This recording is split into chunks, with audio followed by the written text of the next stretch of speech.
Ah oui, nous bénissons la présence de tout un chacun. Nous voulons partager la parole de Dieu puisque la Bible dit il y a un temps pour toutes choses. On a chanté, on a prié, mais pour ces moments, nous devons maintenant partager la parole de Dieu puisque la parole de Dieu, elle a une puissance d'appeler les choses qui n'existaient pas à l'existence, c'est-à-dire les choses qui n'ont jamais existé, mais la parole de Dieu a le pouvoir de les appeler. Alléluia. Amen. Alors, pour ne pas perdre beaucoup de minutes, nous avons un thème que nous allons décortiquer ensemble. Ce thème ici nous parle de 5 portes par lesquelles le péché entre. Alléluia. C'est-à-dire, le corps humain est exposé au péché. Partout où nous nous retrouvons, que ce soit dans le bus, que ce soit au travail, que ce soit dans la chambre, que ce soit partout où nous nous retrouvons, le péché est permanent. Et le péché là a un objectif d'essuyer la personne. Et si le péché suit la personne, c'est-à-dire la présence du péché dans notre vie, c'est l'absence totale de la présence de Dieu. Alléluia.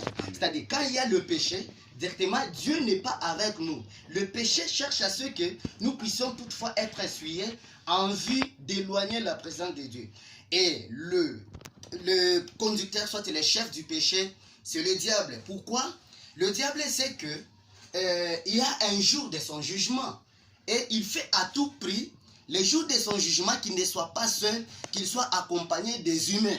Raison pour laquelle il pousse ses diablotins, il pousse ses acolytes pour que les hommes puissent toujours être dans les erreurs. Alléluia. Amen. Alors, comme le corps humain est là, il y a 5 portes par lesquelles le péché entre. Il y en a 5 que nous avons sélectionnées, à travers lesquelles le péché est permanent et il entre. Avant de donner ces 5 portes, nous avons un verset biblique qui accompagne Matthieu chapitre 11, verset 24. Nous allons lire d'abord le verset 24 du livre de Matthieu et après nous allons passer vers le verset 28 et le 29e verset. Matthieu chapitre 11, verset 24, nous allons lire la parole de Dieu dans le nom puissant de Jésus-Christ. Amen. Matthieu 11, 24. La Bible est claire, elle nous dit ceci. C'est pourquoi je vous l'ai dit, les jours du jugement, le pays de Sodome sera traité moins sévèrement que toi. Alléluia. Ça, c'est le 24e verset du 11e chapitre du livre de Matthieu. Et nous passons au 28e. Ici, c'est Jésus lui-même qui parle. Il dit, venez à moi, vous tous qui êtes fatigués et chargés, sous un fardeau, et je vous donnerai du repos. 29, on dit, acceptez mes exigences et laissez-vous instruire par moi, car je suis, et c'est la Bible qui dit, car je suis doux et humble de cœur, et vous trouverez le repos pour votre âme. Alléluia. C'est-à-dire, Jésus est en train d'appeler les gens qui ont les fardeaux des péchés. Et ces fardeaux-là, c'est un fardeau contenant des péchés. Et qui contient ces péchés-là? C'est l'homme. Et le péché est entré comment? Le péché est entré par quelques portes que nous allons citer fraîchement. Parmi les 5 portes, ce sont les opportunités par lesquelles le péché entre. Il y a les yeux, il y a la bouche, il y a les sexes, il y a l'anus, il y a aussi les oreilles. Alléluia.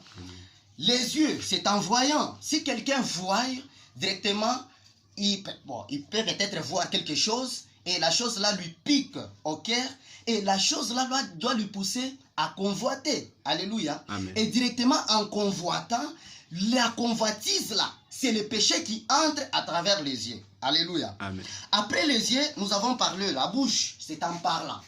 Alléluia. Amen. Quand tu parles, tu dois ingérer, tu dois critiquer, tu dois calomnier, tu dois parler de médisance. Et ces choses là-bas, c'est le péché qui entre à travers la bouche. Après ça, c'est l'excès. Là, nous voyons directement la prostitution. Après, c'est l'anus. L'anus, c'est la sodomie. La relation sexuelle par voie anale. Et enfin, nous avons les oreilles, c'est en auditionnant, en écoutant les sottises, le péché entre. Maintenant, écoutez, parmi ces 5 portes, les 5 portes sont en train d'emmagasiner le péché en se combinant les unes aux autres. C'est-à-dire il y a une combinaison. C'est-à-dire l'autre porte et l'autre, ils se combinent, directement le péché entre. Nous prenons premièrement les yeux qui se combinent avec les sexes. Alléluia. Amen. Les sexes qui se combinent avec les yeux, soit les yeux qui se combinent avec les sexes. C'est-à-dire quoi? Quelqu'un est là, soit c'est la maman, soit c'est la fille, soit c'est le papa, soit c'est le garçon, qui voit une fille. Alléluia. Amen. Soit qui voit un garçon. Ces garçons-là lui poussent à le convoiter par rapport à des plaisirs sexuels, purement sexuels. Maintenant, quand les yeux voient, et les sexes seront combinés pour faire quoi? Pour faire la réaction. Et là, la bouche est absente, la bouche ne dit rien. Comment ça? Après avoir vu une fille que tu aimes, soit c'est la fille qui voit un garçon qui l'aime, mais il n'a pas le pouvoir d'aller parler, d'aller solliciter cette relation. Mais il rentre chez soi. En rentrant, il doit commencer à raisonner l'image qu'il a vue. Il est en train de raisonner. Ah, cette fille-là me plaît. Cette fille-là, je l'aime. En tout cas, j'ai besoin de cette fille. En pensant cela, la personne, l'esprit-là, doit pousser la personne à faire la masturbation. Alléluia. Amen. Il doit commencer à faire la masturbation en ayant l'image de la fille là-bas. Soit en ayant l'image du garçon.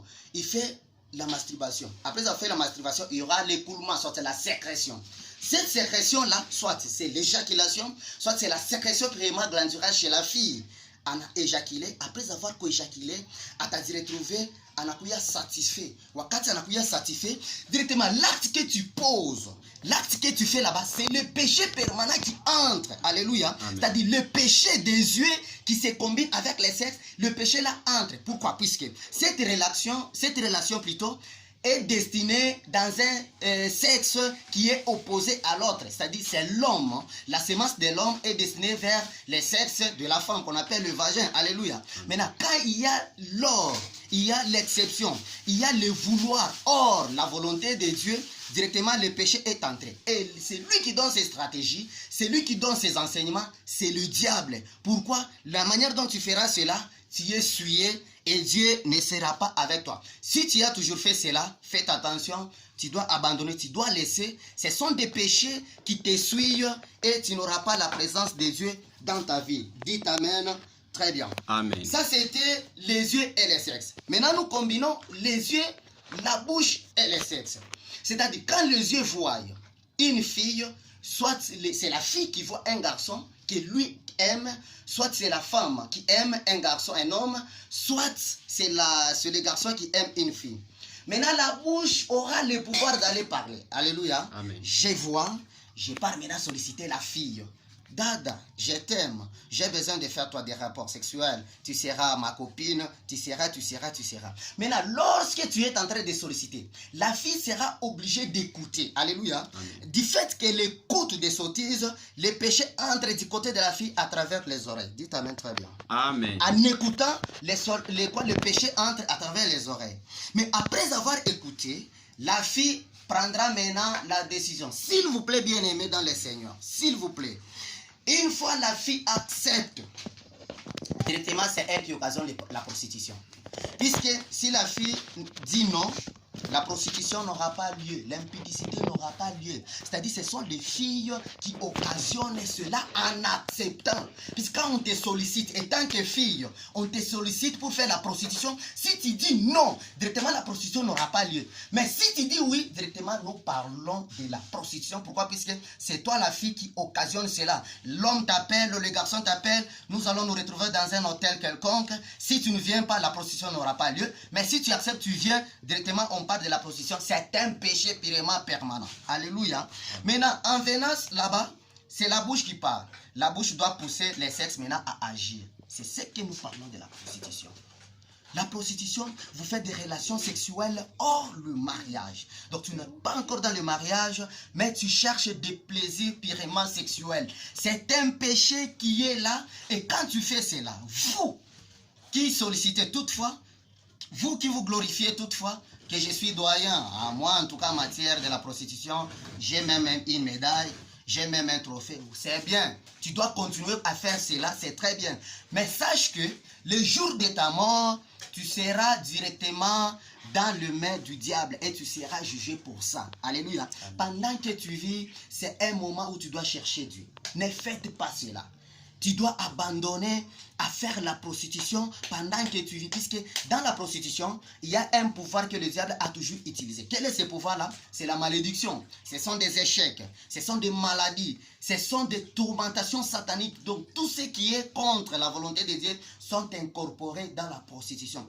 Et tu vas te rendre compte que tout celui qui a toujours fait la prostitution, tout celui qui se prostitue quotidiennement, sa vie n'est pas stable et il manque la paix. Alléluia. Amen. Donc la paix ne sera pas avec toi. Pourquoi? Puisque celui qui détient la paix, c'est Jésus-Christ de Nazareth.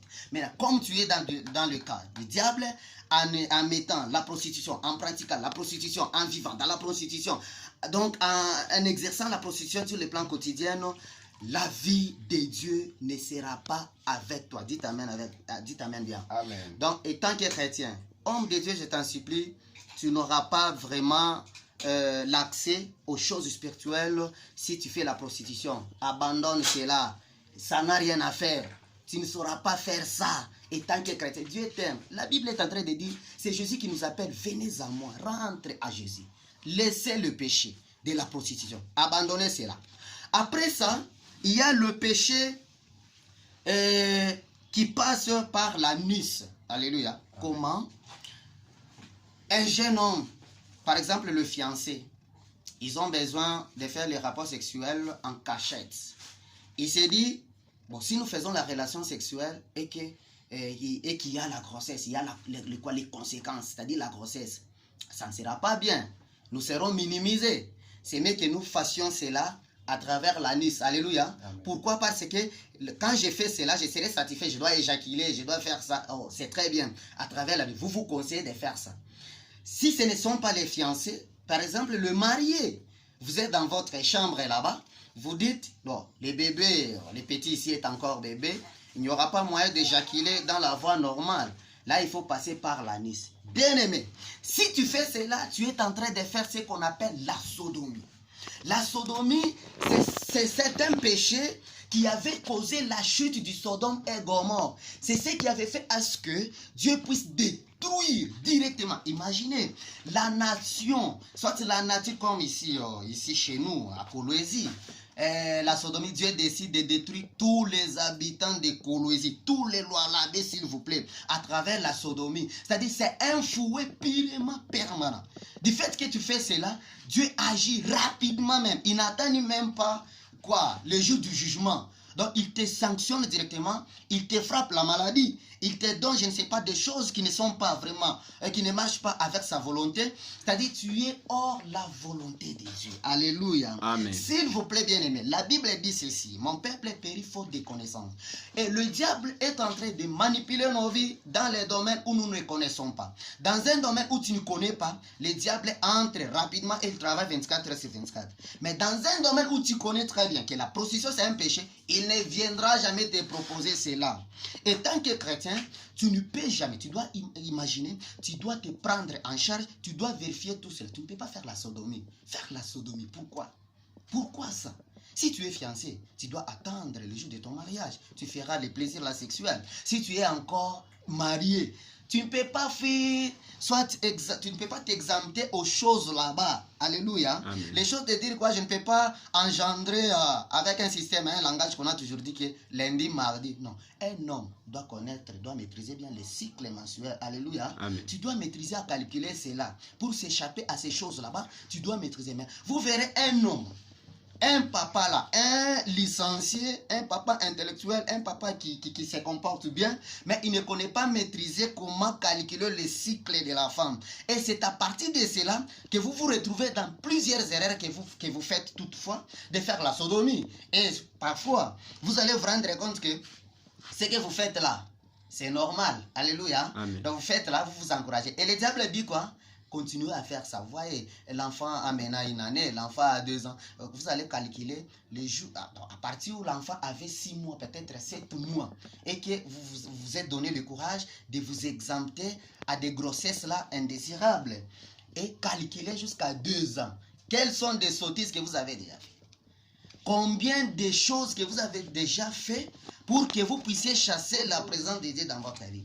Et à partir de cela, vous allez vous rendre compte que la vie ne sera pas stable et vous allez vous rendre compte que toutes les choses ne marchent pas convenablement et vous commencerez à diaboliser Dieu, que Dieu n'agit pas, Dieu ne fait pas ceci. Oh, depuis que j'ai commencé à prier, oh, j'ai donné des dîmes et parfois j'ai fait des actions de grâce, mais Dieu n'agit pas dans les péchés. Dieu est l'ennemi des péchés. Donc, si tu es pécheur, directement, la présence de Dieu ne sera pas avec toi. Ce sont les 5 portes par lesquelles le péché entre et tu dois en connaître et tu dois te contrôler en parlant. Tu dois te contrôler en écoutant. Tu dois te contrôler quand tu veux faire le rapport sexuel. Tu dois te contrôler quand tu veux peut-être voir, faire tout ce qu'il faut. Tu dois vraiment maîtriser en ayant la prière en toi, puisque le diable est en train de multiplier des stratégies pour que le péché entre toujours dans notre vie. Que Dieu vous bénisse, que Dieu bénisse aussi sa parole de cette soirée. Je suis en train de bénir la présence de tout un chacun, sans oublier les hommes de Dieu qui sont ici présents. Je les bénis dans le nom puissant de Jésus-Christ. Amen.